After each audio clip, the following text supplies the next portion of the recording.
commence par EDF, c'était la valeur vedette. L'État pourrait racheter les parts des actionnaires minoritaires pour favoriser son projet de réforme, le projet Hercule. Alors, est-ce que ça vaut le coup de faire un peu de spéculation sur ces titres et de viser les 19 € prix auxquels l'État pourrait racheter ses parts, ses 17% du capital ? Oui, alors effectivement, EDF, comme vous l'avez dit très justement, était la valeur phare d'hier. Le titre a pris plus de 10% à la Bourse de Paris. Alors aujourd'hui, l'État détient actuellement un peu moins de 84% du capital.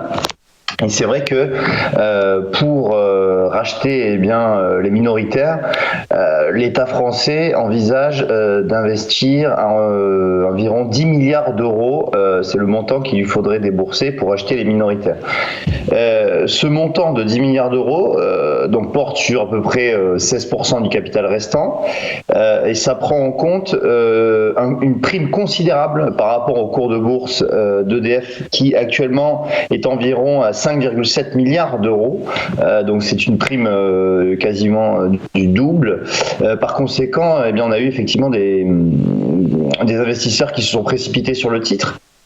Et cela pourrait continuer, en effet. Alors, quand on regarde l'évolution graphique d'EDF, on voit que le titre est assez volatile, puisque il avait très bien commencé l'année 2021 et puis il s'est quasiment effondré. Le titre est passé de 13,50 € à 10 €.